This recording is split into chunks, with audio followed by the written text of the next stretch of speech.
ಮಾನವ ಕೇಂದ್ರಿತ ಇಂಜಿನಿಯರಿಂಗ್, ಇದನ್ನ ನಾನು ವಿವರಿಸ್ತೇನೆ ಮುಂದೆ. ಯಾತ್ರಿಗಳ ಸುರಕ್ಷಿತ ವಾಪಸಾತಿ, ಮತ್ತು ಇದು ನಮಗೆ HSFC ನಲ್ಲಿ ನಾವು ಮಾಡುವ ಕೆಲಸ. ಈಗ ನಮಗೆ ಎಲ್ಲವೂ ಸರಿಯಾಗಿದ್ದಾಗ ನಾವು ಗಗನಯಾತ್ರೆಗೆ ನಾವು ಹೋಗ್ತೀವಿ.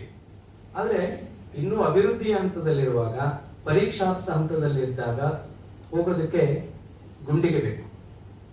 ಆ ಮೊದಲ ಪ್ರಯೋಗವನ್ನ ಮಾಡಲಿಕ್ಕೆ ತಯಾರಾಗಿರುವಂತವರು 4 ಜನ ಗಗನಯಾತ್ರಿಗಳು. ಅವರು ಭಾರತದ ವಾಯುಪಡೆ, ಇಂಡಿಯನ್ ಏರ್ ಫೋರ್ಸ್ ನಲ್ಲಿ ಪರೀಕ್ಷಾರ್ಥ ಪೈಲಟ್ಗಳಾಗಿದ್ದವರು. ಅಂದ್ರೆ ವಾಯುಪಡೆಯ ವಿಮಾನಗಳು ದುರಸ್ತಿ ಆದ್ಮೇಲೆ ಅಥವಾ ನಿರ್ವಹಣೆ ಆದ್ಮೇಲೆ ಅವುಗಳನ್ನ ಟ್ರಯಲ್ ರನ್ ತಗೊಂಡೋದ್ರೆ ಅದು ಹಿಂಗೇ ಕೆಲಸ ಮಾಡುತ್ತೆ ಅಂತ ಏನಿರಲ್ಲ. ಅಂತಹ ಸಂದರ್ಭದಲ್ಲೂ ಅವುಗಳನ್ನು ನಿಯಂತ್ರಣಕ್ಕೆ ತೆಗೆದುಕೊಂಡು ಸುರಕ್ಷಿತವಾಗಿ ವಾಪಸ್ ಬರುವ ಕ್ಷಮತೆಯನ್ನ ಇವರು ತೋರಿಸಿದ್ದಾರಾದ್ರಿಂದ ಇವರುಗಳು ಆಯ್ಕೆ ಆಗಿತ್ತು. ಮುಂದಿನ ತಂಡದಲ್ಲಿ ನಾಗರಿಕರು, ಅಂದ್ರೆ ನೀವು ನಾವು ಸೇರಿದಂತೆ ನಮ್ಮನ್ನು ಆಯ್ಕೆ ಮಾಡುವ ಸಾಧ್ಯತೆ ಇದೆ.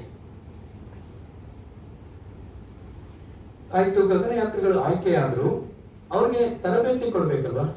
ಮೂಲಭೂತ ತರಬೇತಿ, ನಿರ್ದಿಷ್ಟವಾದಂತ ತರಬೇತಿ, ಯಾನಕ್ಕೆ ಪೂರ್ವ ಸಿದ್ಧತೆ, ಯಾನದ ಸಮಯದಲ್ಲಿ ಅವ್ರು ಮಾಡಬೇಕಾದಂತ ಕೆಲಸಗಳೇನು, ಯಾನದ ನಂತರ ಅವ್ರು ಚೇತರಿಸಿಕೊಳ್ಳೋದು ಹೇಗೆ, ಇದನ್ನೆಷ್ಟು ನೋಡ್ಬೇಕು.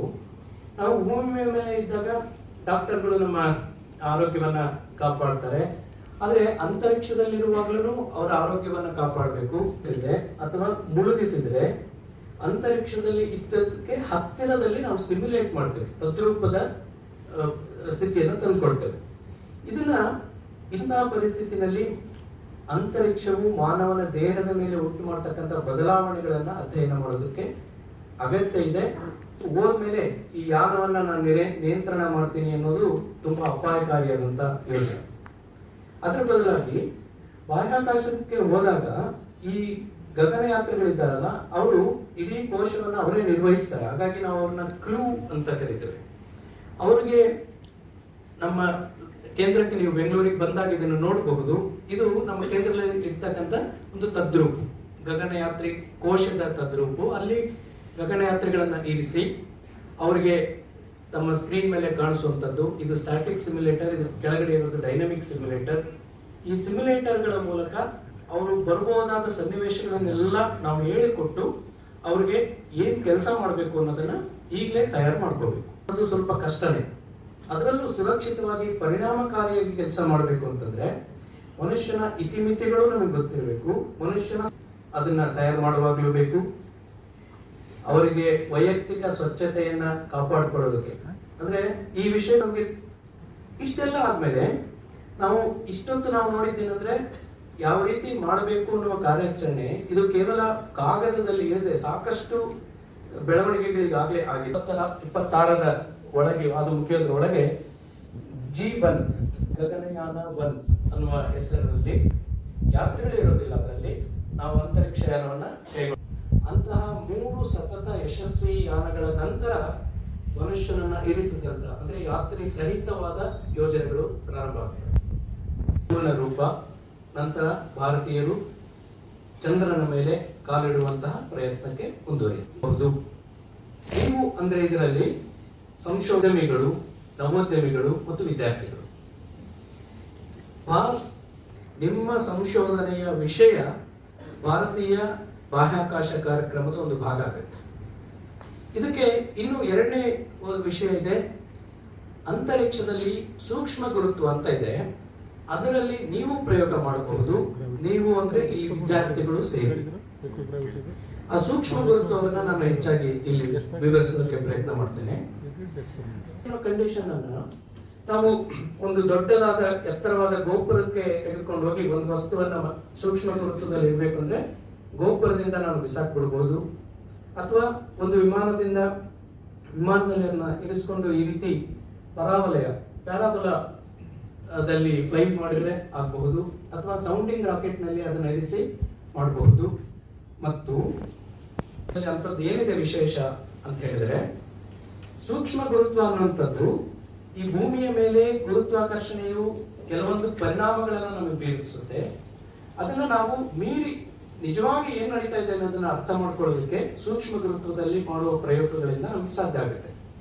ದೊಡ್ಡವಾದ ಸ್ಫಟಿಕಗಳು, ಕ್ರಿಸ್ಟಲ್ಸ್ ನಮಗೆ ಬೇರೆ ಬೇರೆ ಕಾರಣಕ್ಕೆ ಬೇಕು. ಭೂಮಿ ಮೇಲೆ ನಾವು ಇದನ್ನು ಮಾಡಿದಾಗ ಇವು ನ್ಯೂಕ್ಲಿಯೇಷನ್ ಅಂತ ಆಗುತ್ತೆ. ಅದು ಸಣ್ಣ ಸ್ಫಟಿಕಗಳ ಬೀಜ ಆಗ್ತಾ ಇದ್ದಂಗೆ ಅವು ಭಾರದಿಂದ ಕುಸಿದು ಹೋಗ್ಬಿಡ್ತವೆ. ಆದರೆ ಅದೇ ಪ್ರಯೋಗವನ್ನು ನಾವು ಸೂಕ್ಷ್ಮ ಗುರುತ್ವದಲ್ಲಿ ಮಾಡಿದಾಗ ಡಿಫ್ಯೂಷನ್, ಚದುರುವಿಕೆಯ ಮೂಲಕ ಮಾತ್ರ ಸ್ಫಟಿಕಗಳು ಸೃಷ್ಟಿ ಆಗ್ತವಾದ್ರಿಂದ ಅವು ದೊಡ್ಡದಾಗ್ತವೆ, ಶುದ್ಧವಾಗಿಯೂ ಇರ್ತವೆ. ಇದರರ್ಥ ನನಗೆ ಬೇಕಾದ ಎಲ್ಲ ಸ್ಫಟಿಕಗಳನ್ನ ನಾನು ಆಕಾಶದಲ್ಲಿ ಮಾಡ್ತೀನಿ ಅಂತಲ್ಲ. ಏನು ಮಾಡುವಾಗ ಭಾರವಾದ ಗಾಳಿ ಮೇಲ್ಕ್ ಹೋಗ್ಬಿಡುತ್ತೆ, ಮಸಿಯಿಂದ ಕೂಡಿದ ವಸ್ತುಗಳು ಕೆಳಗೆ ಬರ್ತವೆ. ಆದ್ರೆ ಸೂಕ್ಷ್ಮ ಗುರುತ್ವದಲ್ಲಿ ನಾವು ಮಾಡಿದಾಗ ನನ್ಗೆ ಯಾವ ಪಾತ್ರೆಯೂ ಬೇಕಾಗಿಲ್ಲ. ಒಂದು ಚಿಕ್ಕ ಲಿಕ್ವಿಡ್ ತೆಗೆದುಕೊಂಡು ಕೂಡ ಅದು ಸಂಪೂರ್ಣವಾಗಿ ಹೇಗೆ ಉರಿಯುತ್ತೆ ಅನ್ನೋದನ್ನ ಗಂಭೀರವಾಗಿ ಅಧ್ಯಯನ ಮಾಡೋದಕ್ಕೆ ಸಾಧ್ಯ. ಇದನ್ನ ಮಾಡೋದ್ರ ಮೂಲಕ ಅಂದ್ರೆ ಒಂದು ಉರಿಯನ್ನ ಹೊತ್ತಿಸೋದಕ್ಕೆ ಬೇಕಾದ ತೀರಾ ಕಡಿಮೆಯ ಪರಿಸ್ಥಿತಿ ಯಾವುದು, ಮಿನಿಮಮ್ ರಿಕ್ವೈರ್ಮೆಂಟ್, ಮತ್ತು ಉರಿಯನ್ನ ಉಳಿಸೋದಕ್ಕೆ ನಿರಂತರವಾಗಿ ಉಳಿಸೋದಕ್ಕೆ ಬೇಕಾದದ್ದು ಯಾವುದು, ಇದು ಗೊತ್ತಾದ್ರೆ ನಮ್ಮ ಟೂ ವೀಲರ್ನ ಅಥವಾ ಕಾರಿನ ಇಂಜಿನ್ಗಳು ಇವತ್ತು ಸುರಕ್ಷಿತವಾಗಿ ಕೆಲಸ ಮಾಡ್ತಾ ಇದ್ದಾವೆ, ನಮಗೆಲ್ಲ ಹೆಚ್ಚು ಮೈಲೇಜ್ ಸಿಗ್ತಾ ಇದೆ ಅಂದ್ರೆ ಈ ಕಾರಣದಿಂದ. ಬೆಳೆಸಿದಾಗ ನಾವು ಹಾಕುವ ನೀರು, ಪೋಷಕಾಂಶಗಳು ಮತ್ತೆ ಜೈವಿಕ ಅಂಶಗಳೇನಿದೆ ಅದು ಭೂಮಿಯ ಗುರುತ್ವಾಕರ್ಷಣೆಯ ಪ್ರಭಾವಕ್ಕೆ ಒಳಗಾಗಿ ಸಸ್ಯಗಳ ಬೆಳವಣಿಗೆ ನಮಗೆ ಗೊತ್ತಿರೋ ತರ ಆಗುತ್ತೆ. ಆದ್ರೆ ಇದೇ ಪ್ರಯೋಗವನ್ನು ಸೂಕ್ಷ್ಮ ಗುರುತ್ವದಲ್ಲಿ ನಾವು ಮಾಡಿದಾಗ ತಿಳಿದು ಬಂದದ್ದೇನು ಅಂದ್ರೆ ಎಲ್ಲ ಸಸ್ಯಗಳು ತಮ್ಮ ಬೇರಿನ ತುದಿಯ ಮೂಲಕ ತಮಗೆ ಬೇಕಾದಂತ ಪೋಷಕಾಂಶ ಮತ್ತು ನೀರನ್ನ ತಮಗೆ ಬೇಕಾದಾಗ ಬೇಕಾದಷ್ಟು ಮಟ್ಟಿಗೆ ಮಾತ್ರ ಹೀರ್ಕೊಳ್ತವೆ. ನಾವು ಕೊಟ್ಟಷ್ಟು ಲೆಕ್ಕ ಅಲ್ಲ, ಅವಕ್ಕೆ ಏನ್ ಬೇಕು ಅನ್ನೋದು ಅದು ಮುಖ್ಯ. ಜೊತೆಗೆ ಈ ಮಣ್ಣಿಲ್ಲದೆ ಕೃಷಿಯನ್ನ ಮಾಡೋದಕ್ಕೆ ಸಾಧ್ಯ. ಹಾಗೇನೆ ಬೇರು ಮತ್ತೆ ಕಾಂಡದ ಮಧ್ಯೆ ತುಂಬಾ ಹೊಂದಾಣಿಕೆ ಇದೆ. ಕೆಲವು ಜೀವ ಪ್ರಭೇದಗಳು ಕೆಲವು ಜೈವಿಕ ಅಂಶಗಳನ್ನ ಫಂಗಸ್ಗಳನ್ನ ಚೆನ್ನಾಗಿ ದೇ ಪ್ರಿಫರ್, ಅದನ್ನ ಈ ಪ್ರಯೋಗಗಳಿಂದ ನಮಗೆ ಗೊತ್ತಾಗಿದೆ. ಹಾಗಾದ್ರೆ ನಾನು ಮಾಡ್ತಕ್ಕಂಥ ಸಂಶೋಧನೆ ಸೂಕ್ಷ್ಮ ಗುರುತ್ವದ ಪ್ರಯೋಗಕ್ಕೆ ತಕ್ಕನಾದದ್ದೇ ಅಂತ ಪ್ರಶ್ನೆ ಬಂದ್ರೆ, ನೀವು ಮಾಡುವ ಪ್ರಯೋಗದಲ್ಲಿ ಅಥವಾ ನಿಮ್ಮ ಅಧ್ಯಯನದಲ್ಲಿ ದ್ರವಗಳು ಇದ್ದರೆ ಅಥವಾ ಉರಿ ಅಂತ ವಸ್ತುಗಳು ಇದ್ದರೆ, ಕಂಬಸ್ಟನ್, ಕ್ರಿಸ್ಟಲೈಸೇಷನ್ ಅಥವಾ ಯಾವುದೇ ಬಯೋಲಾಜಿಕಲ್ ಸಿಸ್ಟಮ್, ಮನುಷ್ಯನ ದೇಹದಲ್ಲಿ ಆಗ್ತಕ್ಕಂಥ ಬದಲಾವಣೆಗಳ ಬಗ್ಗೆ ನೀವು ಸಂಶೋಧನೆ ಮಾಡೋದಿದ್ರೆ ಹೌದು, ಸೂಕ್ಷ್ಮ ಗುರುತ್ವದಲ್ಲಿ ಅದೇ ಪ್ರಯೋಗವನ್ನ ನೀವು ಮಾಡೋದ್ರ ಮೂಲಕ ಹೆಚ್ಚಿನ ಜ್ಞಾನವನ್ನ ಪಡೆಯೋದಕ್ಕೆ ಸಾಧ್ಯ. ಪ್ರಯೋಗಗಳನ್ನ ನಾವು ಕುತೂಹಲದಿಂದ ಶುರು ಮಾಡ್ತೀವಿ. ಅಂದ್ರೆ ಈ ವಸ್ತುವನ್ನ ನಾನು ಸೂಕ್ಷ್ಮ ಗುರುತ್ವದಲ್ಲಿ ಇರ್ತೀನಿ, ಏನಾಗಬಹುದು? ಇದು ಒಳ್ಳೆ ಪ್ರಶ್ನೆ. ಆದ್ರೆ ನಾವು ಮಾಡ್ಬೇಕಾಗಿರೋ ಕೆಲಸ ಏನಂದ್ರೆ ಇದನ್ನ ಮುಂದುವರಿಸಬೇಕು. ಎಲ್ಲಿವರೆಗಂದ್ರೆ ಈ ವಸ್ತುವನ್ನ ನಾನು ಸೂಕ್ಷ್ಮ ಗುರುತ್ವದಲ್ಲಿ ಇಡ್ತೇನೆ, ಅದರಿಂದ ಹೀಗಾಗಬಹುದು ಅಥವಾ ಹಾಗಾಗಬಹುದು. ಯಾವುದೇ ಪರಿಸ್ಥಿತಿ ಬಂದರೂ ನನಗೆ ಇಂತಹ ತಿಳುವಳಿಕೆ ಬರುತ್ತೆ, ಇಂತಹ ಜ್ಞಾನ ಬರುತ್ತೆ. ಆ ಜ್ಞಾನವನ್ನ ನಾನು ಇಲ್ಲಿ ಬಳಸ್ತೇನೆ, ಅದರಿಂದ ಮೌಲ್ಯ ಸೃಷ್ಟಿಯಾಗುತ್ತೆ, ವ್ಯಾಲ್ಯೂ ಕ್ರಿಯೇಟ್ ಆಗುತ್ತೆ. ಹಾಗಾದ್ರೆ ಅಂತ ವ್ಯಾಲ್ಯೂ ಕ್ರಿಯೇಷನ್ ಏನೇನಾಗಿರಬಹುದಂದ್ರೆ, ನೀವು ಒಂದು ಪ್ರಯೋಗ ಮಾಡ್ತೀರಿ, ಅದರ ಒಂದು ಪ್ರಶ್ನೆ ಇರುತ್ತೆ, ನಿಮ್ಮ ಪ್ರಯೋಗಕ್ಕೆ ಬಳಸಿದಂತ ಪ್ರಶ್ನೆಯ ಉತ್ತರ ಒಂದು ಹೊಸ ಆರ್ಥಿಕತೆಯನ್ನು ಸೃಷ್ಟಿ ಮಾಡಬೇಕು, ಅಥವಾ ಭಾರತಕ್ಕೆ ಸ್ವಾವಲಂಬನೆಯನ್ನು ತಂದುಕೊಡ್ಬೇಕು, ಸಾಮಾಜಿಕವಾಗಿ ಉಪಯೋಗ ಆಗುವಂಥದ್ದಾಗಿರ್ಬೇಕು, ಅಥವಾ ಉಳಿದವರು ಪ್ರಯೋಗ ಮಾಡೋದಕ್ಕೆ ನೀವು ದಾರಿ ಮಾಡಿಕೊಡೋ ತರ ಆಗಬೇಕು, ಅಥವಾ ಉನ್ನತವಾದ ವಿಜ್ಞಾನ ಮತ್ತು ತಂತ್ರಜ್ಞಾನವನ್ನ ನಾವು ಒದಗಿಸುವಂತವರಾಗಬೇಕು, ಅಥವಾ ಅಂತಾರಾಷ್ಟ್ರೀಯ ಸಹಯೋಗ ನಮ್ಗೆ ಸಿಗುವಂತಾಗಬೇಕು. ನಾವು ಹಂತ ಹಂತವಾಗಿ ಭಾರತದಲ್ಲಿ ಸಾಮರ್ಥ್ಯ ವೃದ್ಧಿ ಆಗ್ತಾ ಇದೆ. ಸೂಕ್ಷ್ಮ ಗುರುತ್ವ ಅನ್ನೋದು ಸಂಶೋಧನೆಗೆ ಒಂದು ಸಾಧನ ಆಗಿದೆ. ಪ್ರಯೋಗ ಕುತೂಹಲದಿಂದಲೇ ಆರಂಭ ಆದ್ರೂ ಅದು ಮೌಲ್ಯವರ್ಧನೆ ಕಡೆಗೆ ಸಾಗಲಿ. ಭಾರತದ ಮಾನವ ಬಾಹ್ಯಾಕಾಶಯಾನ ಅನಂತ ಅವಕಾಶಗಳ ಒಂದು ಪಯಣ ಆಗಿದೆ. ಈ ಪಯಣದಲ್ಲಿ ನಿಮ್ಮ ಕೊಡುಗೆಗಳಿಗೆ ಸ್ವಾಗತ ಇದೆ, ಅದರ ಅವಶ್ಯಕತೆ ಇದೆ. ಶುಭವಾಗಲಿ. ಧನ್ಯವಾದಗಳು. ಏನಂದ್ರೆ ಇಷ್ಟು ದಿವಸ ನಾವು ಸರ್ಕಾರದ ಸಂಸ್ಥೆಗಳ ಮೂಲಕ ಇಷ್ಟೆಲ್ಲ ಕೆಲಸ ಮಾಡಿದ್ದೇವೆ. ಆದ್ರೆ ಇದನ್ನ ಪ್ರೈವೇಟೈಸ್ ಮಾಡಿದ್ರೆ, ಖಾಸಗಿಯವರಿಗೆ ಇದನ್ನ ಕೊಟ್ರೆ ವೇಗವಾಗಿ ಮಾಡಬಹುದು, ಇನ್ನು ಕಡಿಮೆ ದುಡ್ಡಿನಲ್ಲಿ ಮಾಡಬಹುದು ಅನ್ನುವಂಥದ್ದು ಬಂತು. ಈ ಕಾರಣ ನಾಸಾದಲ್ಲಿದ್ದಂತ ನಾಲೆಡ್ಜ್ ಅನ್ನ ಟ್ರಾನ್ಸ್ಫರ್ ಮಾಡೋದ್ರ ಮೂಲಕ ಇಲಾನ್ ಮಸ್ಕ್ ಮತ್ತು ಉಳಿದ ಸಂಸ್ಥೆಗಳು, ಅಥವಾ ರಿಚರ್ಡ್ ಬ್ರಾನ್ಸನ್ ಆಗಿರ್ಬೋದು, ಈ ಜೆಫ್ ಬೆಸೋಸ್, ಇವರೆಲ್ಲರಿಗೆ ಬೋಯಿಂಗ್ ಅಂತ ಸಂಸ್ಥೆಗಳಿಗೆ ತಂತ್ರಜ್ಞಾನವನ್ನ ಕೊಡುವುದರ ಮೂಲಕ ಈ ಖಾಸಗೀಕರಣಕ್ಕೆ ಅಥವಾ ಬಾಹ್ಯಾಕಾಶದಲ್ಲಿ ಕೆಲಸ ಮಾಡೋದಕ್ಕೆ ಸಾಧ್ಯ ಅನ್ನೋದನ್ನ ಎಲ್ಲಿ ಬಂತು. ಅದು ಭಾರತದಲ್ಲೂ ಬಂದಿದೆ. ಈಗ ಭಾರತದಲ್ಲಿ ನಾನು 98ರಲ್ಲಿ ಇಸ್ರೋ ಸೇರಿದಾಗ ಸುಮಾರು ನಾವು 19-20 ಸಾವಿರ ಜನ ಇದ್ವಿ. ಈಗ ಒಂದು 13,000 ಜನಕ್ಕೆ ಬಂದಿದ್ದೇವೆ. ಆದ್ರೆ ಆಗ ಇಸ್ರೋಗೆ ಹೊರಗಡೆಯಿಂದ ಕೆಲಸ ಮಾಡ್ತಾ ಇದ್ದಂಥವ್ರ ಸಂಖ್ಯೆ ಸುಮಾರು ಒಂದು 15,000 ಇತ್ತು. ಈಗ ಅದು 65,000 ಆಗಿದೆ. ಅದರರ್ಥ ಭಾರತೀಯ ಬಾಹ್ಯಾಕಾಶ ಕಾರ್ಯಕ್ರಮಕ್ಕೆ ಕೆಲಸ ಮಾಡುವವರ ಸಂಖ್ಯೆ ಜಾಸ್ತಿ ಆಗ್ತಾ ಇದೆ. ಅದು ಹೊರಗಡೆ ಇಂದನೂ ಆಗಿದೆ. ಈಗ ನೀವು ಸ್ಪೇಸ್ ಸಿಸ್ಟಮ್ಗೆ ಕೆಲಸ ಮಾಡ್ಬೇಕಂದ್ರೆ ಒಂದು 3-4 ದಾರಿಗಳಿದೆ. ಇಸ್ರೋಕ್ಕೆ ಸೇರ್ಕೋಬೇಕು, ಅಥವಾ ಇಸ್ರೋಗೆ ಸಹಾಯ ಮಾಡ್ತಕ್ಕಂಥ ಕಂಪನಿಗಳನ್ನ ಸೇರ್ಕೋಬೇಕು ಅಂತ ಸುಮಾರು ಒಂದು 700 ಕಂಪನಿಗಳಿದೆ. ಅಥವಾ ಇದ್ಯಾವುದು ಬೇಡ, ನನಗೆ ಒಂದು ದಾರಿ ಗೊತ್ತಿದೆ, ನಾನು ಇದನ್ನು ಮಾಡ್ತೀನಿ ಅಂತೇಳಿ ಒಂದು ನವೋದ್ಯಮವನ್ನ ಅಥವಾ ಒಂದು ಉದ್ಯಮವನ್ನ ನೀವೇ ಪ್ರಾರಂಭ ಮಾಡಬಹುದು. ಅಥವಾ ನೀವು ಬೇರೆ ವೃತ್ತಿನಲ್ಲಿದ್ರೆ, ಅಂದ್ರೆ ಪ್ರೊಫೆಸರ್ ಆಗಿದ್ರೆ ಅಥವಾ ಇನ್ಯಾವುದೋ ಇನ್ಸ್ಟಿಟ್ಯೂಷನ್ ಅಲ್ಲಿ ಇದ್ರೆ, ಈ ರೆಸ್ಪಾಂಡ್ ಮೂಲಕ ಅಥವಾ ಸೂಕ್ಷ್ಮ ಗುರುತ್ವ ಪ್ರಯೋಗದ ಮೂಲಕ ನಮ್ಮನ್ನು ನಾವು ತೊಡಗಿಸ್ಕೋಬಹುದು. ಭಾರತದಲ್ಲಿ ಈ ಕೆಲಸ ಆಗ್ತಾ ಇದೆಯಾ? ಆಗ್ತಾ ಇದೆ. ಇತ್ತೀಚೆಗೆ ನಾವು ಸ್ಕೈ ರೂಟ್ ನ ಒಂದು ಆರ್ಬಿಟಲ್ ಲಾಂಚ್ ಅನ್ನ ಕೂಡ ನೋಡಿದ್ದೇವೆ. ಇಲಾನ್ ಮಸ್ಕ್ಗಳು ಭಾರತದಲ್ಲಿ ಬರೋದಕ್ಕೆ ಸಾಧ್ಯನಾ? ಸಾಧ್ಯ. ಆ ಕೆಲಸ ಆಗ್ಬೇಕಾಗಿದೆ, ಅದು ಆಗುತ್ತೆ ಕೂಡ. ಜೊತೆಗೆ ಭಾರತದ ಮಟ್ಟಿಗೆ ಒಂದು ವಿಶೇಷವಾದ ಪರಿಸ್ಥಿತಿ ಏನಿದೆ ಅಂದ್ರೆ, we have A very large talent pool. ಇವತ್ತು ನವೋದ್ಯಮಗಳನ್ನ ಸ್ಟಾರ್ಟ್ಅಪ್ ಮಾಡೋದಕ್ಕೆ ಅತ್ಯಂತ ಕಂಡ್ಯೂಸಿವ್ ಆದ, ಉಪಯೋಗಕಾರಿಯಾದಂತ ಕೆಲಸಗಳ ಪರಿಸ್ಥಿತಿ ಇದೆ. ಈ ಎರಡನ್ನೂ ನಾವು ಬಳಸಿಕೊಂಡು ಬರೀ ಭಾರತದ ಮಟ್ಟಿಗೆ ಅಷ್ಟೇ ಅಲ್ಲ, ಇಡೀ ವಿಶ್ವದ ಜನರಿಗೆ ಏನೇನು ಸಮಸ್ಯೆಗಳಿದೆ, ಏನೇನು ನಾವು ಕೊಡುಗೆ ಕೊಡೋದಕ್ಕೆ ಸಾಧ್ಯ, ಅದೆಲ್ಲದೂ ಭಾರತೀಯರು ಮಾಡೋದಕ್ಕೆ ಸಾಧ್ಯ. ಆದ್ರಿಂದ ಖಾಸಗಿಯವರು ಇದರಲ್ಲಿ ಉದ್ಯಮದಲ್ಲಿ ತೊಡಗಿಸಿಕೊಳ್ಳೋದು ಅಗತ್ಯವೂ ಇದೆ.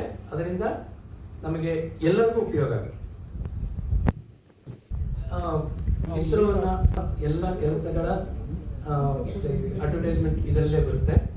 ಇದಾದ ನಂತರ ಎಂಗೇಜ್ಮೆಂಟ್ ಸೆಕ್ಷನ್ ನಲ್ಲಿ ಅಕಾಡೆಮಿಯಾದಲ್ಲಿ ಇದ್ದವರು ಯಾವ ರೀತಿ ಕೆಲಸ ಮಾಡಬಹುದು, ಇಂಡಸ್ಟ್ರಿನಲ್ಲಿ ಇದ್ದವರು ಯಾವ ರೀತಿ ತೊಡಗಿಸ್ಬೋದು, ದೇಶದ ಮಟ್ಟಿಗೆ ಇದು ಒಳ್ಳೆಯ ಬೆಳವಣಿಗೆ.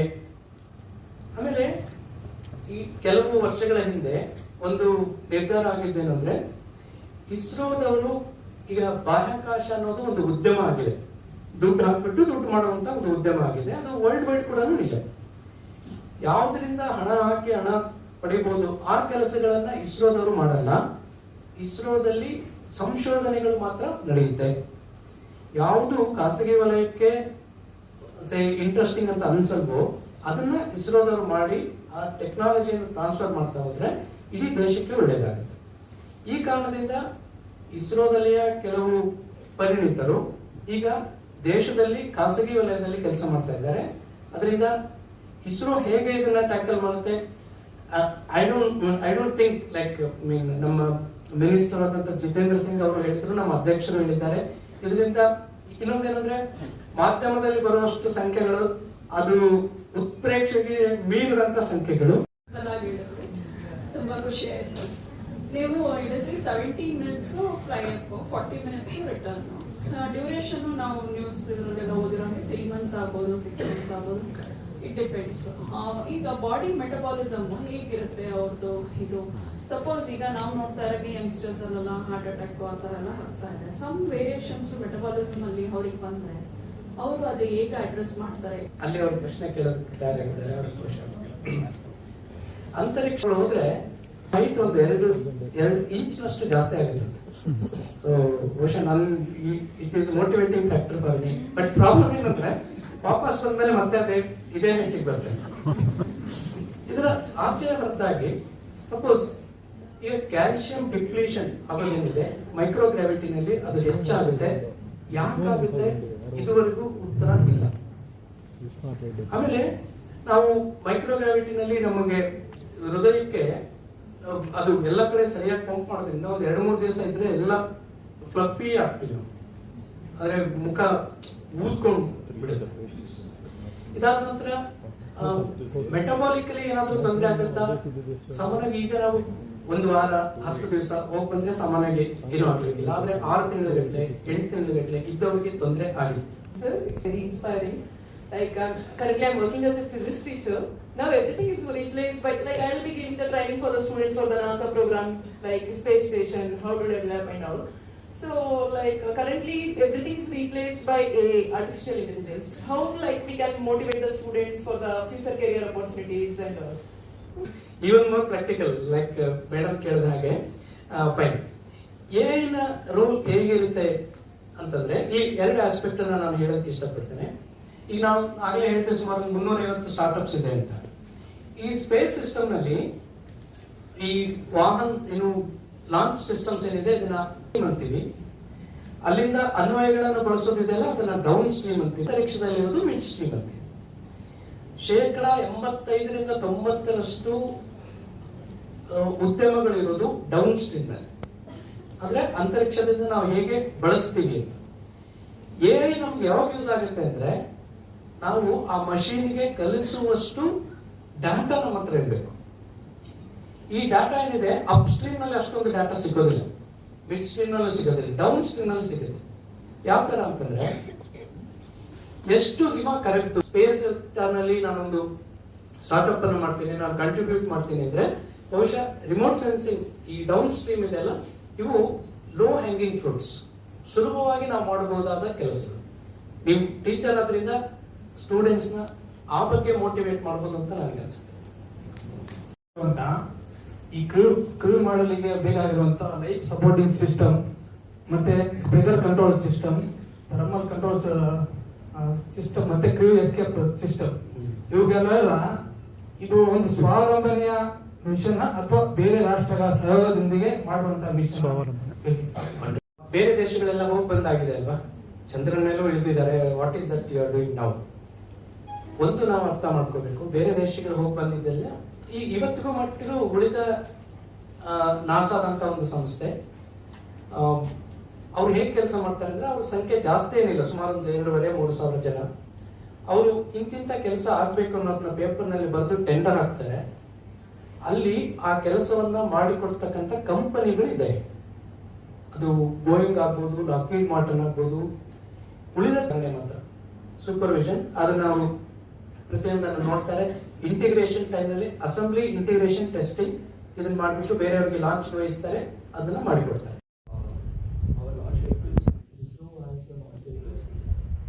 Which is economically friendly. If you were ಬೇರೆ countries contracted, but our launch vehicle, numbers of launch vehicles we have very less for launching. So how are we tackling that problem? First question. And the second question is, since we are privatizing everything, how is ISRO managing about space debris management? It's one of the most problems. So how are we doing now? ISRO is going from launching to researching. ಇರ್ತಕ್ಕಂಥ ರಾಕೆಟ್ಗಳ ಸಂಖ್ಯೆ ಕಡಿಮೆ, ಆದ್ರೆ ನಾವು ಯಾವುದೇ ಕೆಲಸವನ್ನ ಕೈ ಬಿಟ್ಟಿಲ್ಲ. Rocket ಇಲ್ಲ ಅನ್ನೋ ಕಾರಣಕ್ಕಾಗಿ ಯಾವ ಕೆಲಸನೂ ಬಿಡ್ಲಿಲ್ಲ. ಅಂದ್ರೆ ಚಂದ್ರಯಾನ 3 ಬಾಹ್ಯಾಕಾಶ ದಿನವನ್ನು ಆಚರಿಸ್ತೀವಲ್ವಾ, ಚಂದ್ರಯಾನ 3ರ ವಿಷಯದಲ್ಲೇ ಅದೇ ಆಗಿದೆ. ನಾವು ಉಳಿದ ದೇಶಗಳು ಚಂದ್ರನಿಗೆ 4 ದಿವಸಕ್ಕೆ ಹೋಗ್ತಾರೆ, ನಾವು 23 ದಿವಸ ತೆಗೆದುಕೊಂಡ್ವಿ. ಯಾಕೆ? ಈ ನಮ್ಮ ರೈತರು ಕವಡೆ ಬೀಸ್ತಾರಲ್ಲ, ಸ್ಲಿಂಗ್ಸ್, ಅದನ್ನ ಜಾಸ್ತಿ ಅದರ ವೇಗವನ್ನ ಹೆಚ್ಚು ಮಾಡ್ಕೊಂಡು ಒಂದು ಸಲಕ್ಕೆ ಹೆಚ್ಚು ವೇಗ ಇನ್ನು ಚಂದ್ರನಲ್ಲಿ ತಲುಪಬಲ್ಲದು ಅಂತ ಗೊತ್ತಾದ ತಕ್ಷಣ ಅದನ್ನ ಚಂದ್ರನ ಕಕ್ಷೆಗೆ ವರ್ಗಾಯಿಸಿದ್ರು. ಲೂನಾರ್ ಆರ್ಬಿಟ್ ಇನ್ಸರ್ಷನ್ ಜಾಮ್ ಅನ್ನೋದು ಸ್ಪೇಸ್ ನಲ್ಲಿ ಆಗಿದೆ. Because of the poisonous gas presence ಅಂತ ಕೊಡ್ತೀನಿ. ಇನ್ನೊಂದು second it may come land. So can we track that, ISRO can track that this ಆ 5 ಸೆಂಟಿಮೀಟರ್ ಗಿಂತ ಹೆಚ್ಚಿನ ವಸ್ತುಗಳು ಅದನ್ನ ಕಂಟಿನ್ಯೂಸ್ಲಿ ನಾವು ಟ್ರ್ಯಾಕ್ ಮಾಡೋದಕ್ಕೆ ಸಾಧ್ಯ. Questions. One question is, do you believe in extraterrestrial life? Do you believe that life outside Earth can exist? Yes, I graduated in microbiology and biotechnology. So, are there any chances that my knowledge can also apply to further science experiments? Extraterrestrial life ಇರಬಹುದು. ಇಸ್ರೋದಲ್ಲಿ physical ಸೈನ್ಸಸ್ಗೆ dominance ಇತ್ತು. ಈಗ ಗಗನಯಾನ ಆರಂಭ ಆಗ್ತಾ ಇರೋದ್ರಿಂದ biological ಸೈನ್ಸಸ್ಗೆ ಹೆಚ್ಚಿನ ಆದ್ಯತೆ ಬಂದಿದೆ. ಇನ್ಸ್ಟಾಗ್ರಾಮ್ ಫೇಸ್ಬುಕ್ ಎಲ್ಲ ತುಂಬಾ ಮುಳುಗೋಗ್ಬಿಟ್ಟಿರುತ್ತೆ. ಅದಕ್ಕೆ ಮಕ್ಕಳಲ್ಲಿ ಇತ್ತೀಚೆಗೆ ಯೂಸರ್ ಐಡಿ ಪಾಸ್ವರ್ಡ್ ಬಹಳಷ್ಟು ಮಕ್ಕಳು ಕ್ರಿಯೇಟ್ ಮಾಡಿ ಅದ್ರ ಬಗ್ಗೆ ಬಹಳ ಅವೇರ್ನೆಸ್ ಇದೆ. ಆದ್ರೆ ಈ ರಾಷ್ಟ್ರೀಯ ಬಾಹ್ಯಾಕಾಶ ಇದ್ರ ಬಗ್ಗೆ ಮಕ್ಕಳಲ್ಲಿ ಅವೇರ್ನೆಸ್ ಅಂದ್ರೆ ಅದ್ರ ಬಗ್ಗೆ ಗೊತ್ತಿಲ್ಲ. ರೀಲು ಶಾರ್ಟ್ ನೋಡ್ತಾ ಇದ್ರೆ ಅದು ಎಳಿತಾ ಇದೆ ಅನ್ಸಿದ್ರೆ ನಾವೇ ಸ್ವೈಪ್ ಮಾಡ್ತೀವಿ ಮುಂದಕ್ಕೆ. ಇಂಥದ್ರಲ್ಲಿ ಮಕ್ಕಳಿಗೆ ಕೂಡಿಸ್ಕೊಂಡು ಇದನ್ನ ಹೇಳ್ತಿದೆಯಲ್ಲ, ಇದು ಅದರಲ್ಲಿ ಕಠಿಣತೆ ಇದೆ.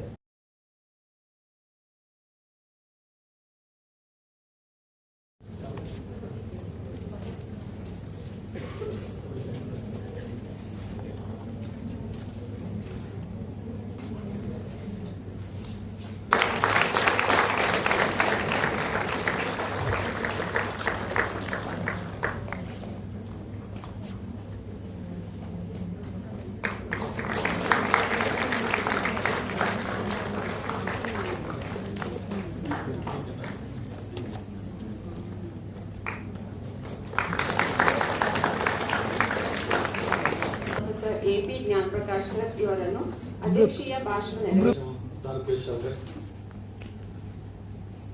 ಇದನ್ನ ಕಾರ್ಯಕ್ರಮದಲ್ಲಿ ಉಪಸ್ಥಿತರಿರುವ ಎಲ್ಲ ನನ್ನ ಸಹೋದ್ಯೋಗಿ ಮಿತ್ರರೇ,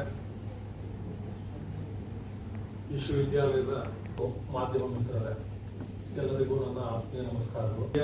ಬಾಹ್ಯಾಕಾಶ ದಿನಾಚರಣೆಯನ್ನು ಆಚರಿಸ್ತೀವಿ.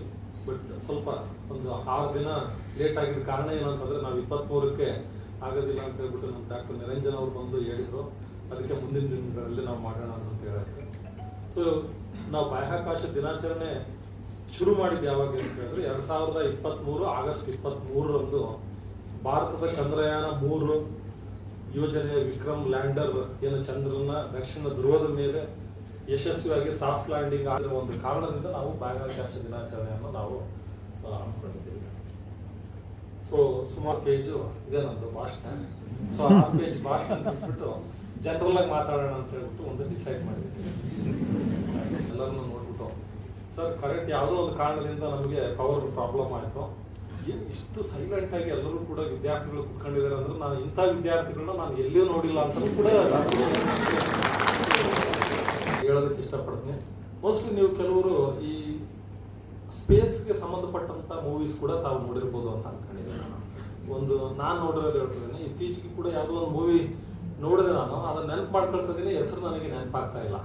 ಸೊ ಒಂದು ಮೋಸ್ಟ್ಲಿ ನೀವು ಗ್ರಾವಿಟಿ ಅಂತ ಸಿನಿಮಾ ಯಾರಾದ್ರೂ ನೋಡಿರ್ಬೋದು ಅಂತ ಒಂದು ಅನ್ಕೊಂಡಿದ್ದೀನಿ.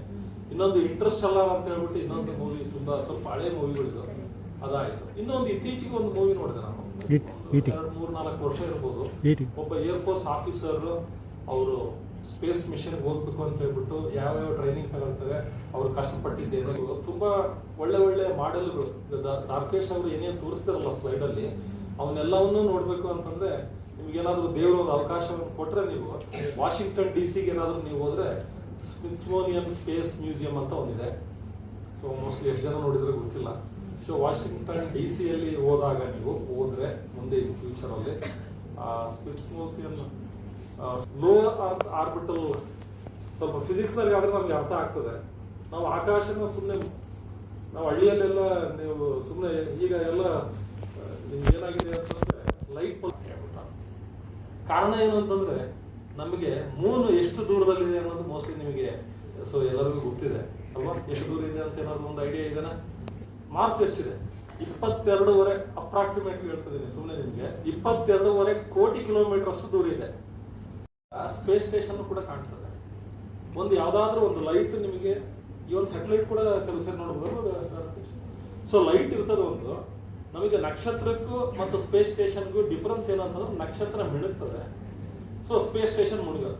ಲೈಟ್ ಸುಮ್ಮನೆ ರಾತ್ರಿ ಯಾವಾಗಲಾದ್ರೂ ನೀವು ನೋಡ್ಬೋದು, ಲೈಟ್ ಹಾಗೆ ಲೈಟ್ ಸುಮ್ಮನೆ ಏನೋ ಪಾಸ್ ಆಗ್ತಾ ಇದೆ ಅಂತಂದ್ರೆ so it is not the star ಅಂತ ಹೇಳ್ಬಿಟ್ಟು, or it is not the flight ಅಂತ ಹೇಳ್ಬಿಟ್ಟು. PhD ಗೆ ಸಂಶೋಧನೆ ಮಾಡ್ಬೇಕಾದ್ರೆ ನಾನು ಆಫ್ ಮಾಡಿದ್ದೇನಂದ್ರೆ ಸ್ಪೇಸ್ ರೇಡಿಯೇಷನ್ ಬಗ್ಗೆ ನಾನು PhD ಮಾಡಿದೆ. ಈಗ ಫಾರ್ ಎಕ್ಸಾಂಪಲ್ ನಾವು ಭೂಮಿಯಲ್ಲಿ ಇದ್ದಾಗ ಈಗ ಫಿಸಿಕ್ಸ್ ಅವರು ಕೂಡ ಮಾಡ್ತಾರಲ್ಲ ರೇಡಿಯೇಷನ್, ಎನ್ವಿರಾನ್ಮೆಂಟಲ್ ರೇಡಿಯೇಷನ್ ಬಗ್ಗೆ ನಮ್ಮ KSY ಯಲ್ಲೂ ಕೂಡ ಕೆಲಸ ಮಾಡಿದ್ರು ಹಿಂದೆ, ಈಗಲೂ ಕೂಡ ಮಾಡ್ತಾ ಇದ್ದಾರೆ. ನಾವು ಸ್ಪೇಸ್ ರೇಡಿಯೇಷನ್. ಸೊ ಏನಾದ್ರೂ ನೀವು ಮೂನ್ ಮಿಷನ್ ಇಲ್ಲ ಯಾವ್ದಾದ್ರು ಸ್ಯಾಟಲೈಟ್ ಏನಾದ್ರು ಕಳಿಸಿದ್ರೆ ಈ ಭೂಮಿ ಮೇಲೆ ಇರೋದಕ್ಕಿಂತಲೂ ಜಾಸ್ತಿ ರೇಡಿಯೇಷನ್ ಸ್ಪೇಸ್ ಅಲ್ಲಿ ಇರ್ತದೆ. ಆ ಸ್ಪೇಸ್ ಅಲ್ಲಿರುವಂತ ರೇಡಿಯೇಷನ್ ಸೆಟಲೈಟ್ ಇನ್ನು ಬೇರೆ ಏನೇ ನೀವು ಮೇಲೆ ಕಳಿಸಿದ್ರು ಕೂಡ ಅದ್ರ ಮೇಲೆ ಎಫೆಕ್ಟ್ ಆಗ್ಬಿಟ್ಟು ಅದೇನಾಗ್ತದೆ ಅಂದ್ರೆ ಪರ್ಫಾರ್ಮೆನ್ಸ್ ಆಫ್ ದಿ ಸ್ಯಾಟಲೈಟ್ ನಿಧಾನಕ್ಕೆ ಕಡಿಮೆ ಆಗ್ತದೆ. ಅದಕ್ಕೆ ನಾವು ಎಲ್ಲ what is the life time of the satellite ಅಂತಂದ್ರೆ ಮ್ಯಾಕ್ಸಿಮಮ್ ಅಂತಂದ್ರೆ ಒಂದು 10 ವರ್ಷ ಅಂತ ಹೇಳ್ತೀವಿ. 10 ವರ್ಷ ಆದ್ಮೇಲೆ ಏನಾಗ್ತದೆ ಅಂದ್ರೆ ಸ್ಯಾಟಲೈಟ್ ಕೆಲಸ ಮಾಡೋದು ನಿಲ್ಲಿಸ್ಬಿಡ್ತದೆ. ಕಾರಣ ಏನು ಅಂತಂದ್ರೆ ಮೇಲೆ ತುಂಬಾ ಸ್ಪೇಸ್ ರೇಡಿಯೇಷನ್ ತುಂಬಾ ಇರ್ತದೆ. ಅದೇನು ಈಗಾಗಲೇ ಹೇಳ್ದಂಗೆ ಈ ಸೋಲಾರ್ ಪ್ಯಾನಲ್ಸ್ ಅದೇನೇನು ಇರ್ತದೆ ಅದನ್ನೆಲ್ಲ ಡಿಗ್ರೇಡೇಷನ್ ಮಾಡಿ ಪವರ್ ಸಪ್ಲೈ ಕಡಿಮೆ ಆಗ್ತದೆ. So efficiency of the circuits ಎಲ್ಲ ಕಡಿಮೆ ಆಗ್ತದೆ. ಸೊ ಹೀಗಾಗಿ ಏನಾಗ್ತದೆ ಅಂತಂದ್ರೆ ಸ್ಯಾಟಲೈಟ್ಗಳು ಕೆಲಸ ಮಾಡೋದನ್ನ ನಿಲ್ಲಿಸ್ತವೆ. ಹಾಗಾಗಿ ನಾವು ಏನ್ ಮಾಡ್ಬೇಕಂದ್ರೆ ಮತ್ತೆ ಹೊಸ ಸ್ಯಾಟಲೈಟ್ಗಳನ್ನೆಲ್ಲ ನಾವು ಮೇಲಕ್ಕೆ ಕಳಿಸ್ಬೇಕಾಗ್ತದೆ. ಸೊ ನಾನು PhD ಮಾಡೋ ಟೈಮಲ್ಲೇ ನಾನು ಆಗಲೇ ಇಸ್ರೋಗೆ ಹೋಗಿದ್ದೆ. ಮೋಸ್ಟ್ಲಿ ಆಗ ಇನ್ನೂ ದ್ವಾರಕೇಶ್ ಅಲ್ಲಿ ಜಾಯಿನ್ ಆಗಿರಲಿಲ್ಲ ಅಂತ ಅನ್ಕೊಂಡಿದ್ದೆ. ಸೇಮ್ ರೇಡಿಯೇಷನ್ ಎಫೆಕ್ಟ್ಸ್ ಮೇಲೆ ನಾನು ಕೆಲಸ ಮಾಡಿದೆ. ಆಮೇಲೆ ಅಮೆರಿಕದಲ್ಲಿ 2 ವರ್ಷ ಇದ್ದಾಗ ನಾನು 2005-6ರಲ್ಲಿ ರೋಬೋಟಿಕ್ ಮಿಷಿನ್ ಮಾಡಿದೆ. ಮೋಸ್ಟ್ಲಿ ನಿಮಗೆ ಗೊತ್ತಿರ್ಬೋದು ಅಂತ ಅನ್ಸುತ್ತೆ. ಅಮೆರಿಕದವರು ರೋಬೋಟಿಕ್ ಮಿಷಿನ್ ಮಾಡಿದಾಗ ಅದಕ್ಕೆ ಸಂಬಂಧಪಟ್ಟಂತ ಎಲ್ಲ electronic circuits and radiation effects ಅದರದ್ದು ಲೀಡ್ ತಗೊಂಡಿದ್ದು ನನ್ನ ಸೂಪರ್ವೈಸರ್ ಪ್ರೊಫೆಸರ್ ಜಾನ್ ಡಿ ಕ್ರೀಸ್ಲರ್ ಅಂತ ಹೇಳ್ಬಿಟ್ಟು. ಅವರು ಅಂಡರು ನಾನು ನಾಸಾ ಪ್ರಾಜೆಕ್ಟ್ ಅಲ್ಲಿ ಕೆಲಸ ಮಾಡಿದೆ ನಾನು 2 ವರ್ಷ. ಸೊ ರೋಬೋಟಿಕ್ ಮಿಷಿನ್ಗೆ ಬೇಕಾಗಿರುವಂತಹ ಎಲ್ಲ ಎಲೆಕ್ಟ್ರಾನಿಕ್ಸ್ ನ ಕೂಡ ಸಾಧನೆಯವರೆಗಿನ ದೂರವನ್ನು ಕಲ್ಪನೆ, ಪರಿಶ್ರಮ, ಆತ್ಮವಿಶ್ವಾಸ ಮತ್ತು ಧೈರ್ಯದಿಂದ ಮಾತ್ರ ಕ್ರಮಿಸಬಹುದು ಅನ್ನೋದು ನಿಮ್ಗೆಲ್ಲರಿಗೂ ಕೂಡ ಗೊತ್ತಿದೆ.